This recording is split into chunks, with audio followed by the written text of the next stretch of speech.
Welcome to this discussion on current affairs. Let's begin with a question on sports. This is hockey. Which nation won the Women's Asian Champions Hockey Trophy 2023? India, as you know. This was hosted by India in Ranchi. As you know, Ranchi is the capital of Jharkhand. So, the host nation, India. Host city, Ranchi. Winner, India. Runner-up was Japan. And I'm also remember that Japan was the defending champion. So the previous women's Asian Champions Hockey Tournament was won by, Japan. So we defeated the defending champions. And in the third place was China. Okay. Not much to discuss here. So let's get to the second question. Who was sworn in as the chief of the Central Information Commission by President Draupadi Murmu? The chief of the Central Information Commission is called the Chief Information Commissioner. Okay, what is this body? What's the organization about? The Central Information Commission comprises one Chief Information Commissioner and not more than 10 information commissioners. Not more than 10 information commissioners. But as of today, there are 2 information commissioners. The name of the Chief Information Commission is already mentioned there, Hiralal Samaria. Then the information commissioners in office are Anandi Ramalingam and Vinod Tiwari. To repeat, the names Anandi Ramalingam and Vinod Tiwari. Okay, now let me take you forward on this. When does the Chief Information Commissioner or the Central Information Commission has to act? Well, it has to accept complaints from the ordinary citizens of this country in 2 cases. One, when the citizens are unable to present their, submit their request for information from the Central Public Information Officer or the State Public Information Officer. Now, in which case, that is if they are not appointed. So if the citizens are unable to submit the request to the Central Public Information Officer or the State Public Information Officer because they are not appointed, then the Central Information Commission has to accept those requests. Now the second case in which the CIC has to step in is when these officers, that is Central Public Information Officer and the State Public Information Officer, are present but refuse to accept complaints from citizens, complaints regarding information basically.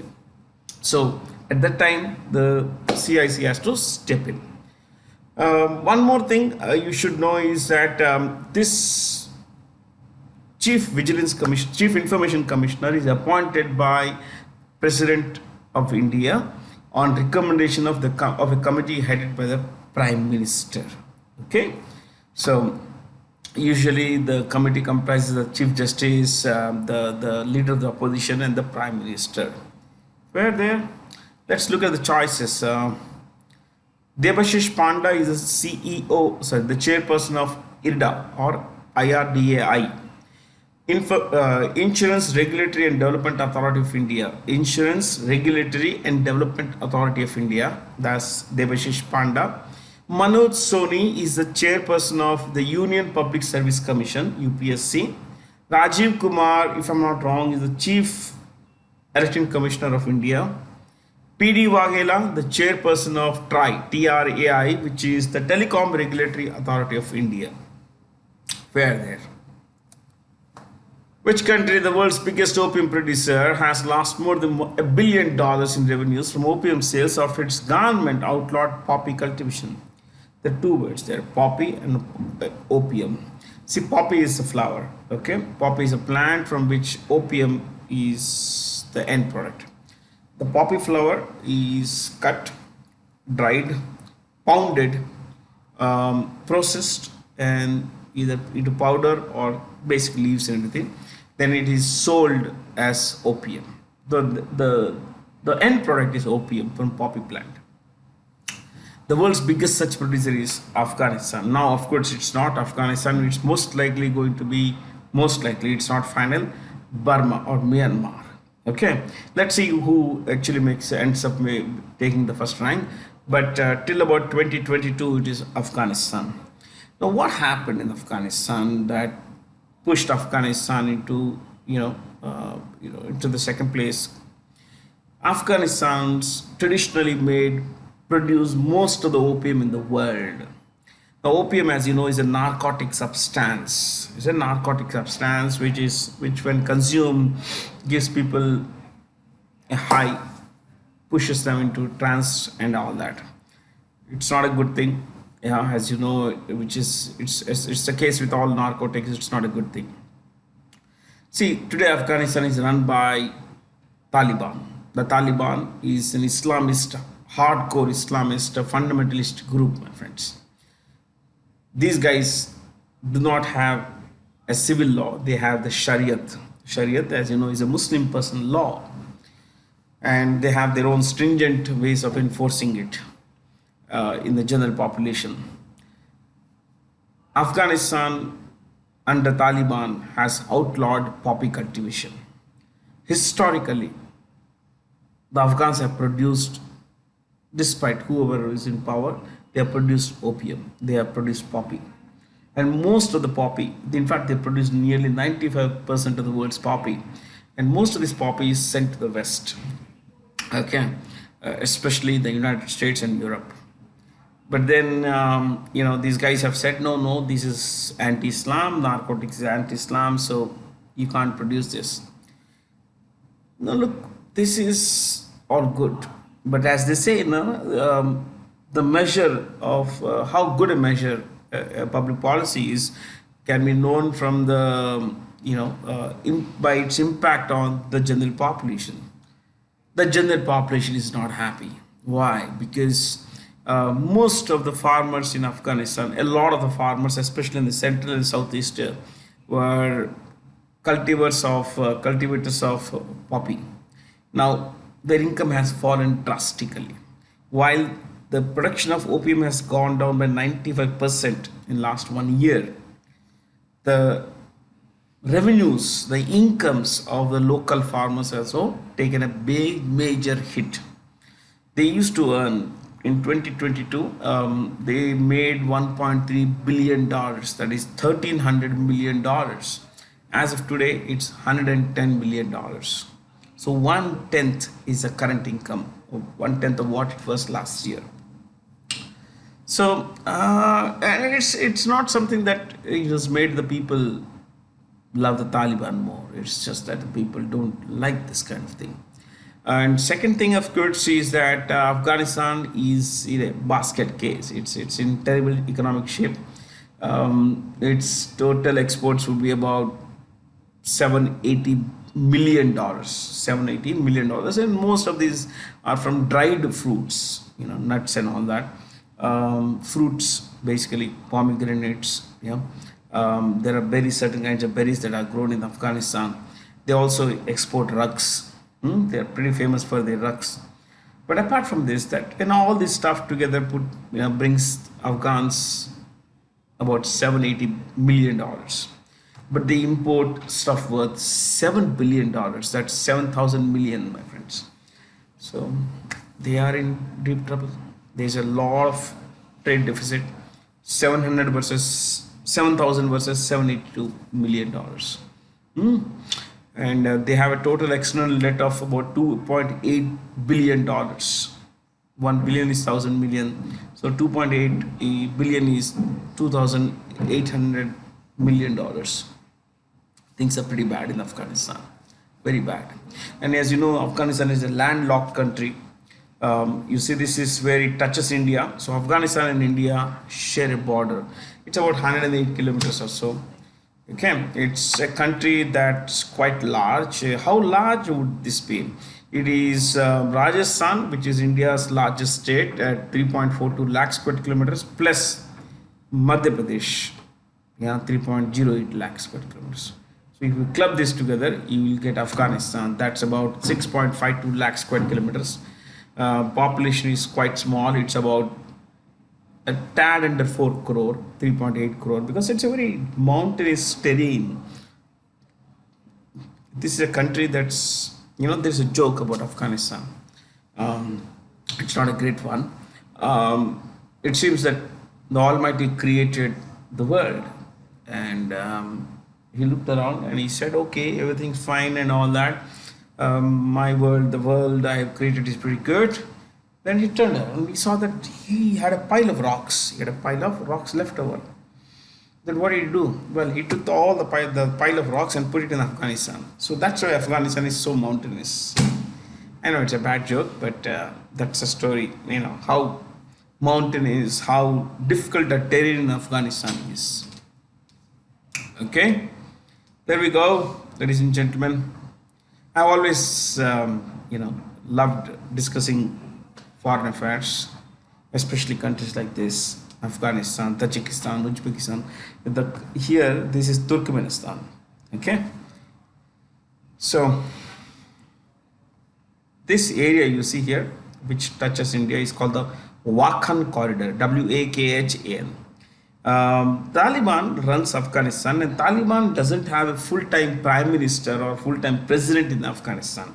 They have appointed a guy called Akhund Hassan or Hassan Akhund, Hassan, Hassan Akhund, Akhund. That's the name of the interim prime minister. Okay, Hassan Akhund, and the ruler of the country de facto, my Bab, the big shot guy in the country, is the leader of the Taliban, whose name is Hibatullah Akhundzada.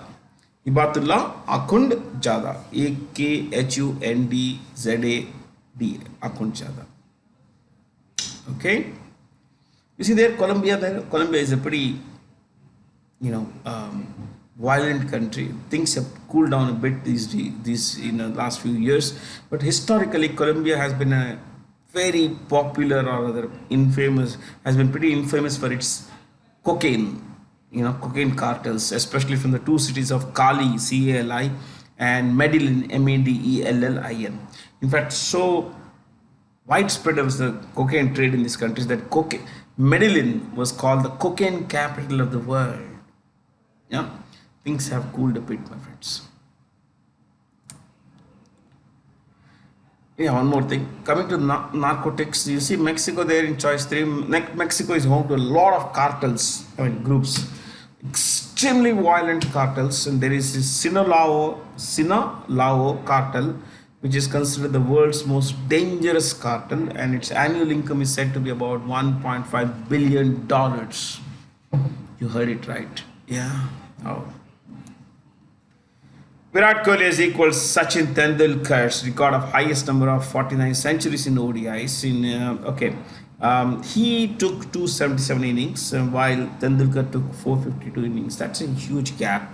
Now, second thing is that, in fact, at the time of this video this is a Friday, and tomorrow you have a class on Saturday. That is, Virat Kohli has already broken Sachin's record of 50. It's already taken past Sachin's record. He has already taken past Sachin's record of 49 centuries. Let me bring in something more about Virat and Sachin.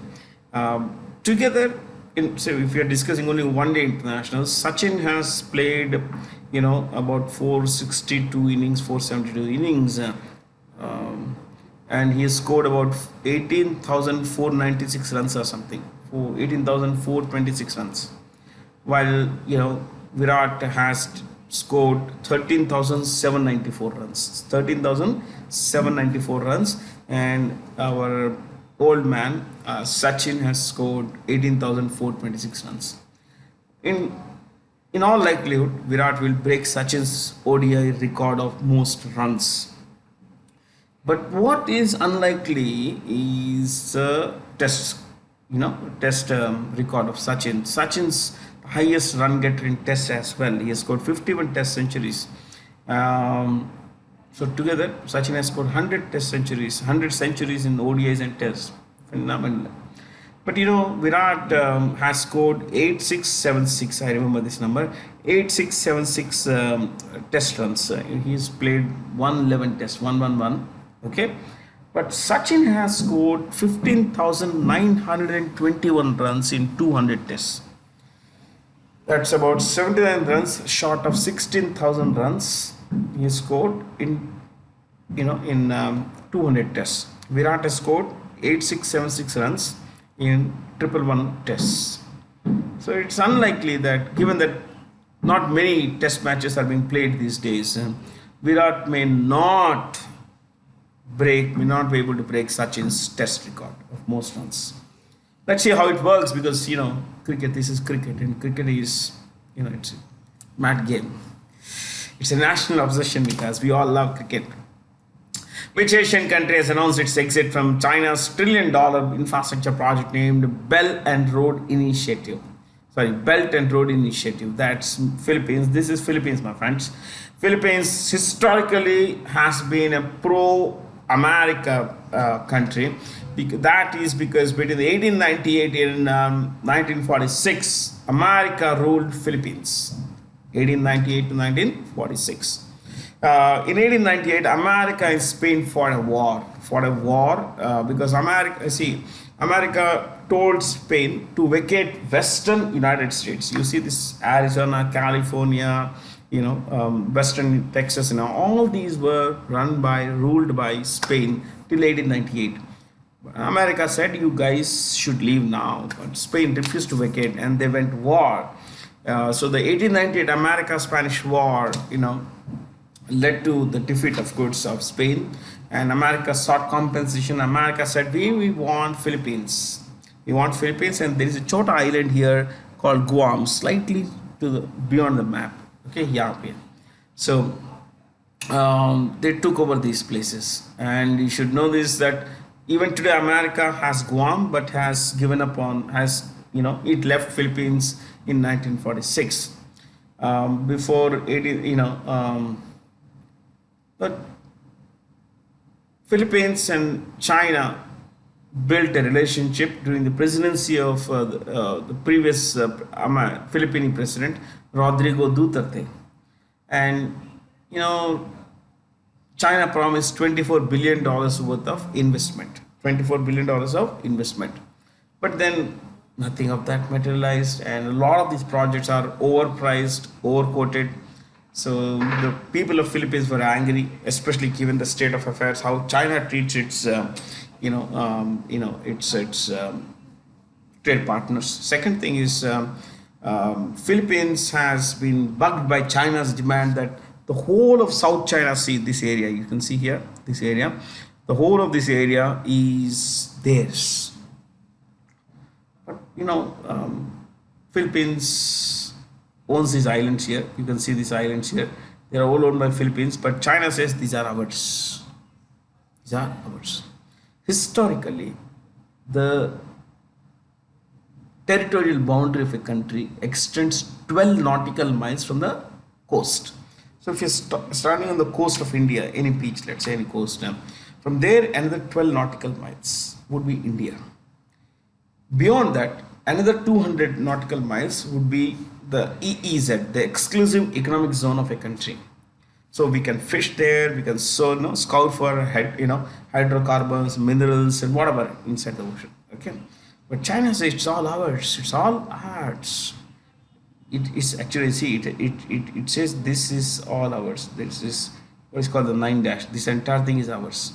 So Vietnam, Philippines, Indonesia, Malaysia, they are all going anti-China now.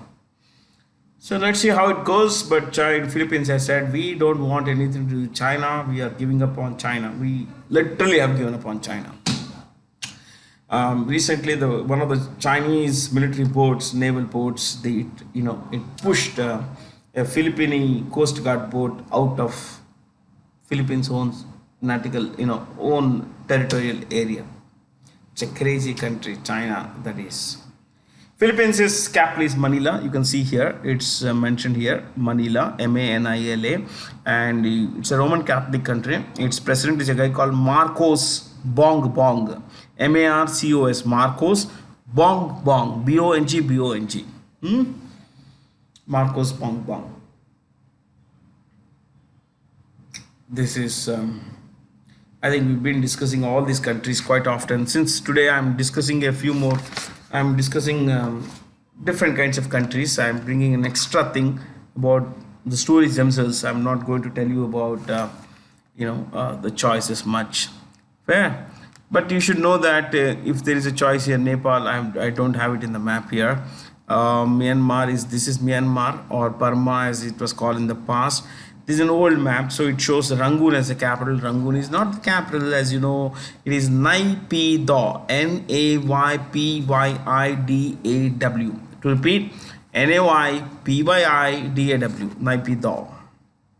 Okay, so see, this is where Singapore is, at the tip of the Malaysian peninsula. This in green, you can see two colors, that's Malaysia. But within this island here, this whole island you can see here, this one, this is the island of Borneo, Borneo, Borneo. The southern part is Indonesia. You can see only one color here, over across all these islands, that's Indonesia. So the southern part is Indonesia, the northern part is Malaysia. But within the northern portion of the island of Borneo, there is this tiny country called Brunei, Brunei, Brunei.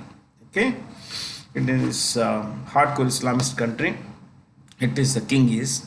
Malaysia, Indonesia, and Brunei are three Islamist countries.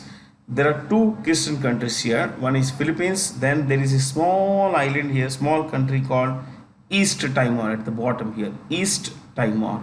The entire island is called Timor, Timor, but this is the eastern portion of the country. Okay. Which city is hosting Asia's first gay games? Hong Kong. Even the heterosexuals can also participate in this. Please appreciate the fact that Hong Kong has pretty much the same rules like India on homosexual behavior. See, it's a personal choice, so I'm not going to get into whether it's right, wrong. It's not my business, my friends. To each their own. Okay, as your teacher, I can only tell you that people have different preferences. So when it comes to gay games, Asia's first gay games will be held in Hong Kong. So where is Hong Kong? In this map, you can see this is China, and this at the bottom is Hong Kong here. Okay, this is Hong Kong. The story of Hong Kong goes like this. As of today, it's about 2,755 square kilometers. Make it 2,700 square kilometers. Okay, population is about 60 lakh. It must be 75. 75 lakh now. Okay, and in 1841-42, let me take you back to 180 years back. The Chinese emperor gave Hong Kong this island. This is Hong Kong island. Hey, this is the whole of Hong Kong is this today. You see the line here, this zigzag line. This is Hong Kong. Okay, but this is the proper Hong Kong island at the bottom here, where the cursor is Hong Kong island. This tiny island was given by the Chinese emperor to the Brits after he lost the war. But while the British built a small harbor in Hong Kong and everything, their ambitions have always been territorial, because if you control territory, you control land. If you control land, you have everything on the land as yours. You would consider everything on the land as yours. The people are yours. I mean, they work for you. They are your slaves, bonded, free slaves. Then trade, you can impose customs duties and all that stuff. So these are all sorts of revenue. Okay, and whatever is there in that land, it's yours basically. Now, in 1841-42, Hong Kong, the tiny island, was given by the Chinese emperor to the Brits. Subsequently, new islands, new territory. You see this entire thing here? This is new territory. Okay, new territories were added to the island of Hong Kong, and the entire region was called Hong Kong. And what happened?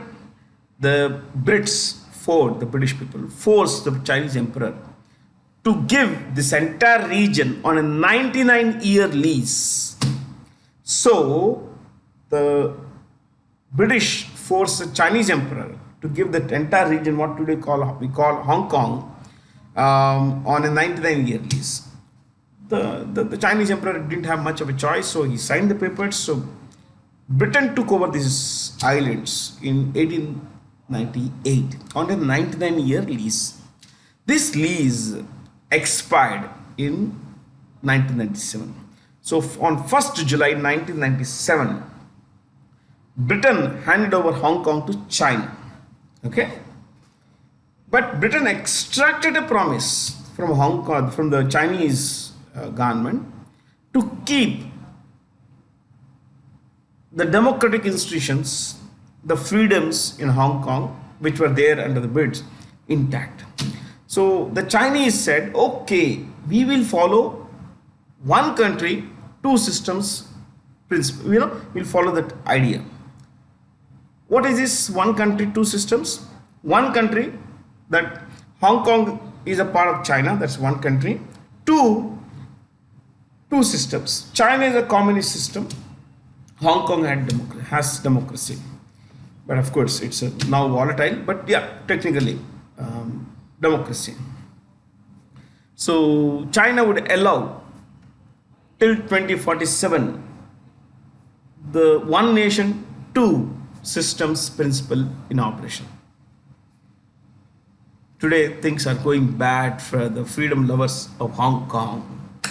Okay, so they have this principle. They say there is, being homosexual is not a crime in Hong Kong, but there is no law that legitimizes the marriage between homosexuals. Correct? This is how it is in India. The recent Supreme Court verdict. See,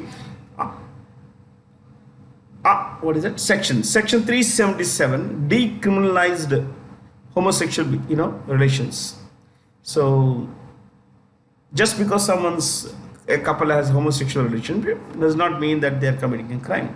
Okay, but marriage between these homosexual couples or transgenders or queers, who are LGBT, plus, it's not recognized by law as of today, my friends. Hong Kong has pretty much the same laws, but it's a little dangerous, more dangerous in Hong Kong than it is in India. Okay, so that's Hong Kong, my friends.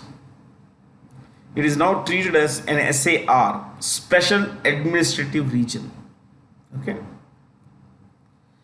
The World Tsunami Awareness Day is observed on, and by the way, Hong Kong has the highest life expectancy in the world. 85.5 years is the highest life expectancy in the world, and it is what the people of Hong Kong enjoy. Okay. The World Tsunami Awareness Day is observed on November 5th every year to raise all the associated dangers associated with tsunamis and all that. So November 5. What about the choices? November 11th is National, Education Day of India. You could write this. National Education Day of India, November 11th. This happens with the birthday of Abul Kalam Azad. His name was Abul Kalam. Maulana was a title. So Maulana Abul Kalam Azad. Azad was his pen name, but the actual name was Abul Kalam. Okay. He was India's first education minister, a freedom fighter, and on 11th November, that's birthday, we observe National Education Day. November 14th is Children's Day, but then it also happens with the birthday of Jawaharlal Nehru, and more importantly from the exam point of view, it is Diabetes Day, National Diabetes Day. National Diabetes Day. In fact, it's International Diabetes Day. 16th is National Press Day. National Press Day. Then 26th November is National Constitution Day. Indian Constitution Day. On 26 November 1949, the Constitution of India was adopted by the people of India. So as you know, the preamble starts with, we the people of India having solemnly resolved to constitute India into sovereign, socialist, secular, democratic republic, and to secure all its citizens justice of different kinds, equality, promote fraternity and all, and do we hereby adopt, enact and give to ourselves this constitution on the 26th day of November 1949. That's how it goes. The last is a bit jumbled. Yeah, that's how it goes. As on 4th November 2003, the Prime Minister of India, Narendra Modi, announced the extension of the Pradhan Mantri Garib Kalyan Anna Yojana, a free ration scheme, by another 5 years. This actually worked to great effect during the COVID lockdown and subsequent period. 80 crore people are set to benefit from this free ration scheme, my friends.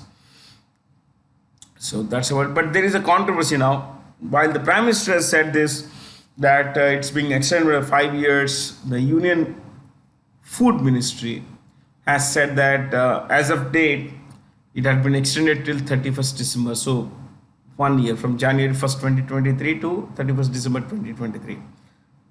The Union Cabinet is yet to take a call on this. Okay. Which nation will host the 24th Asian Archery Championship in 2025? It will be Bangladesh, my friends. But this year's Asian Archery Championship is being held in Jakarta. So 2023 Asian Archery Championship, Jakarta.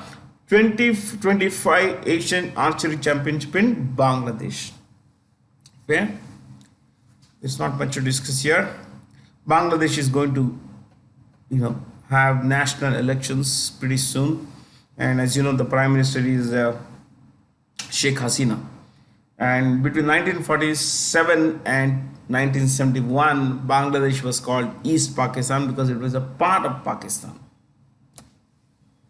Which state has become the first, which state or union territory has become the first to have a police force introduce GPS, Global Positioning System trackers, tracker anklets, for tracking terror accused out on bail. So you see this in movies and all that criminals who are out on bail or under house arrest, they can't go beyond certain, in their house arrest, they can't go beyond a certain distance from the house. And when it concerns, people out on bail, they have a tracker. They have a tracker attached to their leg, which will enable the police, the law and order authorities to track the movement of the criminal out on bail. So global positioning system is GPS, my friends, and it's being done in J&K, Jammu and Kashmir.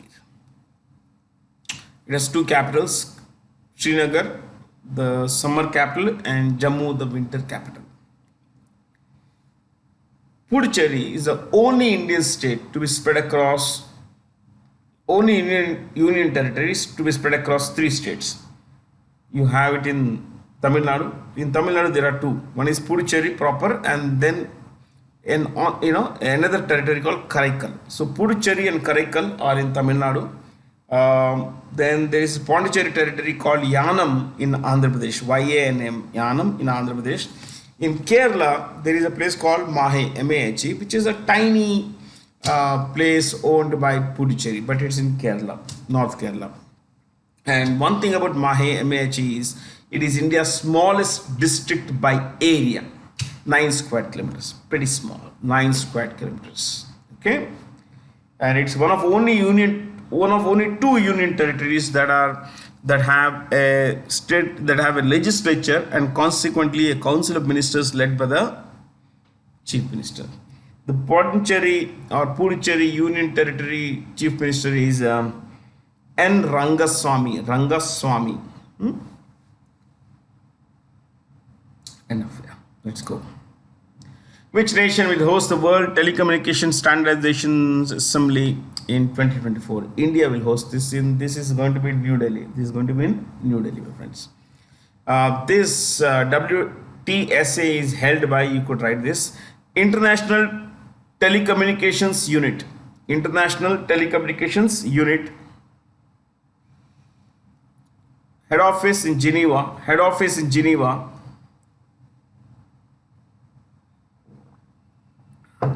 And Secretary General is Doreen, D-O-R-E-E-N. I repeat, Doreen, D-O-R-E-E-N, Doreen. Then I'll give you the surname, which is a hyphenated name, okay? Bogdan, B-O-G-D-A-N. I repeat, B-O-G-D-A-N, Bogdan, hyphen, Martin, M-A-R-T-I-N, Martin. Doreen Bogdan Martin. She's from the US, in brackets US. And the ITU is a specialized agency of the United Nations. Okay. I think we needed to discuss about the ITU, which we have. From which year onwards is the first International Day for Biosphere Reserves observed on November 3rd? When you pronounce this word reserves, sorry, with this word biosphere, the SP is pronounced with an S, F, sphere. We don't say sphere, okay, like biosphere, like F आना चाहिए. F should come in, biosphere. So, the International Day for Biosphere Reserves was first observed on November 3rd in 2022. Okay, you could write this. Number of biosphere reserves, which has extensive flora, fauna, and all that, animal and plant life. You could write number of biosphere reserves around the world.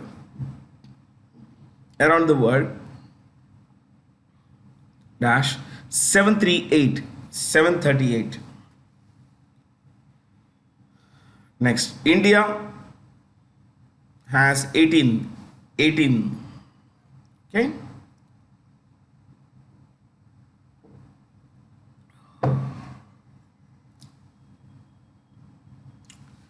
Which European country will help India's hunger project, will also assist in strengthening women leaders to protect the environment and promote food security in the state of Uttarakhand? Norway, my friends. This is Norway. Okay, you see this tiny stretch? Yeah, it's a pretty large country. It's about 5.5 lakh square kilometers, which is, Uttar Pradesh plus, which is, Uttar Pradesh, not Uttar Pradesh. You could say it is Uttar Pradesh plus Madhya Pradesh. Uttar Pradesh is 2.42 lakh square kilometers and Madhya Pradesh is about 3.08. Or you could make it this way. Look at Gujarat, 1.96 lakh square kilometers plus Rajasthan. Yeah, you will get there basically. Anyway, Norway, Sweden, Finland, and you see at the bottom here Denmark. These 4 countries are together called Scandinavia. What are they called? Scandinavia. SCANDINAVIA. Scandinavia. So Norway, Sweden, Finland, Denmark. Okay.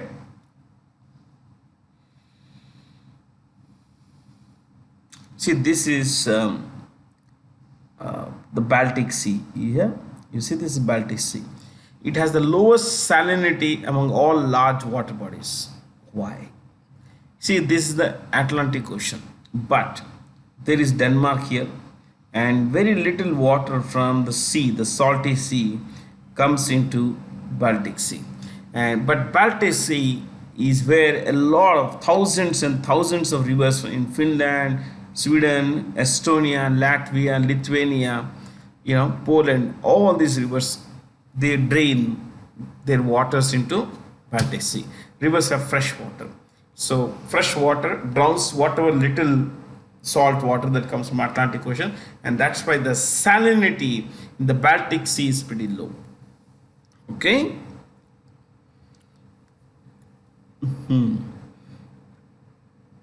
Norway's Prime Minister, you could write if you want to write. The capital is already mentioned in star there. Prime Minister is what's his name?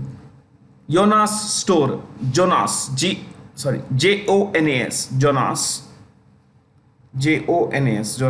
Store, S-T-O-R-E, Jonas Store.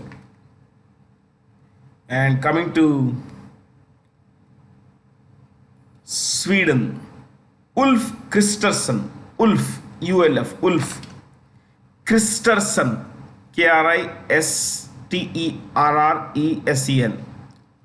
Kristersson. Finland, Prime Minister is Petteri Orpo, Petteri, P-E-T-T-E-R-I, Petteri Orpo, O-R-P-O. Denmark, Mette Frederiksen, Mette, M-E-T-T-E, Mette Frederiksen, F-R-E-D-E-R-I-K-S-E-N, Frederiksen. Okay.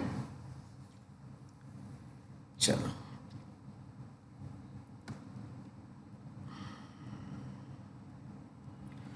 Which state has bagged the prestigious Global Prince Responsible Tourism Award 2023 for promoting sustainable and women inclusive initiatives? Kerala, which promotes itself as God's own country. God's own country. The taglines of these states, shall we look at Tamil Nadu? Enchanting. They say enchanting. ENCHANTING. Enchanting. Tamil Nadu is seriously beautiful, my friends, with all these beautiful temples, great architecture. Uttarakhand's, it calls itself Devbhumi, the land of gods. Devabhumi. Odisha, India's best kept secret. India's best kept secret. India's best kept secret. Rajasthan, Padharo Mare Desh. Padharo, Padharo, Padharo Mare, MHARE, Mare Desh, DESH. Padharo, welcome, come, but to my country, home. Desh is home here, technically. Come to my country, come to my home, come to my state. It's a respectful way of saying, please, welcome. Adaptation Finance Gap Report, my friends. According to this, the current global adaptation finance gap, what's required and what's actually there, is about $366 billion. This is an annual publication from the UNEP, United Nations Environment Program. So what is this adaptation about? Adaptation is about, climate goals, the money required to realize those goals. Because see, clean technology is pretty expensive, very, very expensive. And most poor countries can't afford such technologies. So what's required and what's not there is a finance gap. Okay? What's required and what is there is a finance gap. So I took the definition from the adaptation gap report. This is not mine. It is, so the definition is from there. Availability of money to carry out the adaptation program regarding climate change. Okay. The UNEP has a head office in Nairobi, Kenya. NAIROBI, Nairobi, Kenya. Enough, yeah. Let's go past this. Some questions will touch and go. 2-3 questions will touch and go. The rest we could discuss. India has successfully test-fired its surface-to-surface short-range ballistic missile Pralay from the Abdul Kalam Island off the Odisha coast. Identify the correct statements regarding it. Well, it's all mentioned there. Defense Research and Development Organization is headed by Manoj Soni, SONI. It has a large number of labs across India, and it's two of the labs are in a place called Chandipur on Sea, CHANDIPUR, Chandipur on Sea. It's on the Samudra coast.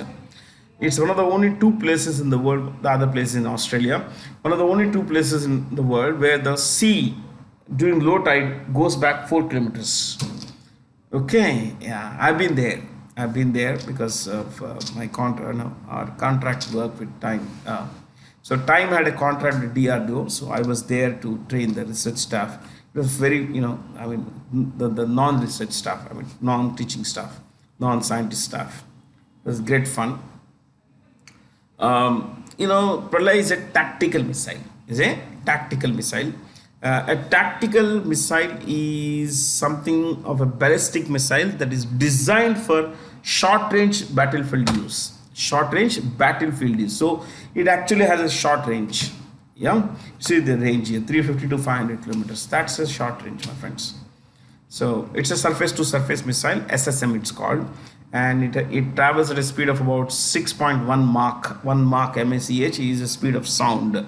So it's the speed of sound into 6 Mach. It's pretty fast. There are 2 terms in choice 3. Line of control and line of actual control. Maybe I'll just bring this in the next class. I promise I'll bring this in. Okay. Line of control kya hai? It's a boundary ceasefire line between India and Pakistan in Kashmir. And LAC is also the same thing but between India and China in Ladakh. India and China in Ladakh. I'll explain this in detail. I'll bring these things out basically. Okay. With which Indian company has Nasdaq listed Gogoro Incorporated signed an MOU. There should have been EN, not A. An MOU to roll out battery swapping stations for two-wheelers at the retail outlets. So battery swapping is a major thing, my friends, especially given that electric vehicles are becoming commonplace. Okay, so HPCL has tied up with Gogoro to have battery swapping stations because people run out of charge everything. At least there could be some replacement there as a swapping kind of thing. Hindustan Petroleum Corporation Limited is headed by its chairperson Pushpa Kumar Joshi. You could write Pushpa Kumar Joshi is the CMD, Chairman and Managing Director of HPCL. BPCL is headed by G. Krishna Kumar. G. Krishna Kumar.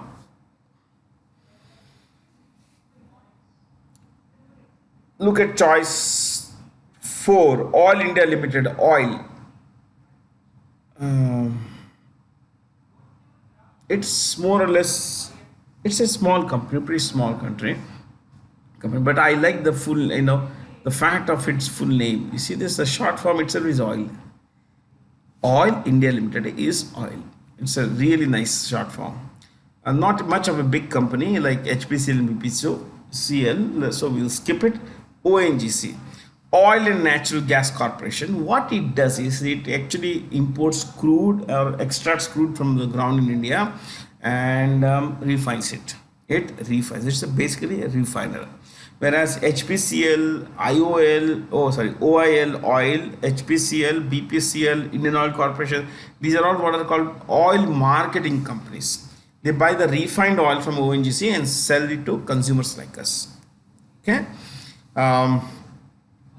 ONGC is headed by Arun Kumar Singh. Arun Kumar Singh. Which ministry has announced an initiative named Jal Diwali, where thousands of women members of self-help groups will visit 550 water treatment plants to make them more greatly aware of the need for conservation of water and how to do things, how to take care of our water needs, especially during the lean seasons. Minister of course, the answer is highlighted in bold. And who is the Union Minister of Housing and Urban Affairs? Hardeep Singh Puri.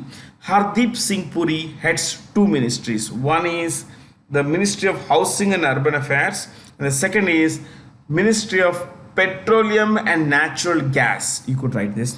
Petroleum and Natural Gas. Choice 4, Ministry of Micro, Small and Medium Enterprises is headed by Narayan Tatu, T-A-T-U, Narayan Tatu Rane, R-A-N-E, R-A-N-E, Narayan Tatu Rane. Then choice 5, Minister of Agriculture and Farmers Welfare is Narendra Singh Tomar. Narendra Singh Tomar. Narendra Singh Tomar. Choice 2, Ministry of Environment, Forest and Climate Change is head. In fact, the two ministries, 1 and 2, are both headed by the same guy, if I'm not wrong. Then it is Bhupinder Yadav. Bhupinder Yadav. Yeah. Labor and Employment as well as the Ministry of Environment, Forest and Climate Change are both headed by Bhupinder Yadav.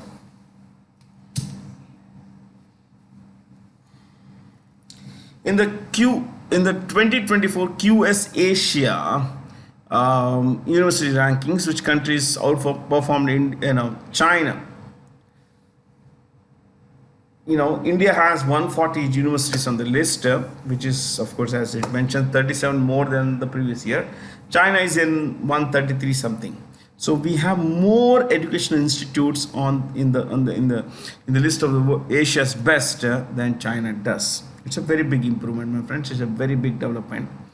So, what about the best institutions in India in this ranking? I'll just focus on the India thing part, okay? QS Asia University Rankings. Best in India, 1 IIT Bombay. IIT Bombay. Asia rank 40, India rank 1. IIT Bombay. Asia rank 40, India rank 1. Then second one, so India rank 2 is IIT Delhi. IIT Delhi. IIT Delhi. Rank 46. Rank 46. Asia rank 46. Then India rank 3, IIT Madras. IIT Madras. Asia rank 53. Asia rank 53. But do you know which is the world's best university? QS World University Rankings, if we were to take, the world's best university is Massachusetts Institute of Technology, MIT, which is in Boston, US. Massachusetts, MASSACHUSETTS, Massachusetts Institute of Technology. Okay, the world's best. Second is Cambridge, third is Oxford. The 2023 Earth Shot Prize has been announced in 5 categories. Identify the correctly matched pair. All of them are correctly matched pairs. I want you to look at this. The 5 categories in which these are inspired by the United Nations, Sustainable Development Goals, which are restoration and protection of nature, air cleanliness, ocean revival, waste-free living, and climate action. Everything is mentioned here, my friends. Okay. And these prizes were set up. The Earthshot Prize was set up by 2 persons. One is Prince William, the Crown Prince of United Kingdom, my friends. Prince William. And the second is the great environmentalist, TV presenter David Attenborough. David Attenborough. ATTENBOROUGH. David Attenborough. Okay. David Attenborough's voice is awesome. He narrates in such a beautiful way. This prize winners, each of these prize winners will be given $1 million. And the $1 million is to help them continue their environmental activism, environmental work. Punjab defeated Baroda and won their maiden Syed Mushtaq Ali Trophy 2023. Mushtaq Ali Trophy, Syed Mushtaq Ali Trophy is a cricket trophy. Who was Syed Mushtaq Ali? Syed Mushtaq Ali was a cricket player, a test cricketer in India. You should know that he was the first Indian to score a century overseas. India toured England sometime in 1936 and he scored 112 runs. That was the first century by an Indian overseas. So the first overseas century by an Indian was made by Syed Mushtaq Ali, who played 11 test matches. In those days, tests were infrequent, in fact, because it involved a lot of travel and everything. So he played 11 tests in which he scored 2 centuries and 2 off centuries. I think I got it right, actually. I read up a lot of things about these people because see, these guys have made a huge difference to our world. Why do we discuss Syed? Why are we discussing Syed Mushtaq? Because he holds a record. And to honor that, he was given the C.K. Naidu award by the BCCI, this is C.K. Naidu award is India's highest, cricketing award, my friends. Okay. And he was a find of, if I'm told that he was a find of C.K. Naidu himself. Okay. This year's Syed Mushtaq Ali Trophy was played between Punjab. The final was played between Punjab and Baroda.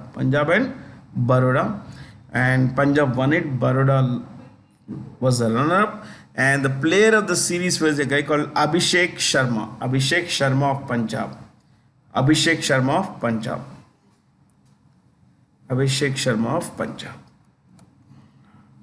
Which bank has onboarded Mahendra Singh Dhoni, former Indian cricket team captain as its brand ambassador. We all know it's the State Bank of India. Headed by this India's largest bank, and it is headed by Dinesh Khara. Dinesh Khara. Punjab National Bank, Atul Kumar Goel. Atul Kumar Goel. Canara Bank. I think there are too many choices. K. Satyanarayan Raju, Canara Bank. ICICI Bank, Sandeep Bakshi. HDFC Bank, Shashidhar Jagadishan. Based on Association of Mutual Funds in India data, which state accounts for the lion's share of the overall industry equity asset of 26 lakh crore rupees. Most of the stuff comes from Maharashtra. So Maharashtra has the highest number of mutual fund investors, number wise as well as amount wise. Okay.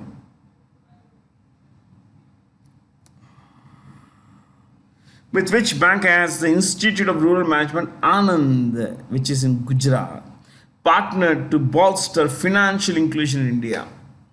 Axis Bank. Axis Bank is headed by Amitabh Chaudhary. Amitabh Chaudhary. Export-Import Bank, that is Exim Bank, is run by Harsha Bangari. Harsha Bangari. Then SIDBI. SIDBI is Small Industries Development Bank of India. Small Industries Development Bank of India, headed by Shiva Subramaniam Raman. Shiva Subramaniam Raman. Ramann. There are two N's. Raman. IDBI Bank, Rakesh Sharma. I think that's a CEO's name. Rakesh Sharma. And TMB is Tamil Nadu Mercantile Bank. Tamil Nadu Mercantile Bank.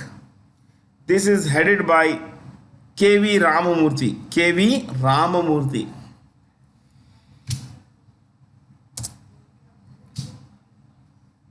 National Education Day is observed on, well, we discuss this, on 11th November every year to commemorate the birth anniversary of the freedom fighter and India's first education minister, Maulana Abul Kalam Azad.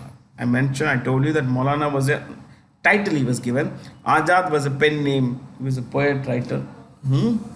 December 22nd, National Mathematics Day, the birthday of Srinivasan Ramanujan. National Math Day, Srinivasan Ramanujan's birthday. January 12th, National Youth Day, which is the birthday of Swami Vivekananda. June 29th, National Statistics Day. National Statistics Day. This is the birthday of P.C. Mahalanobis. Prashanto Chandro Mahalanobis. Okay. August 29th, National Sport Day of India. National Sport Day of India. Birthday of hockey player Dhyan Chand. Dhyan Chand.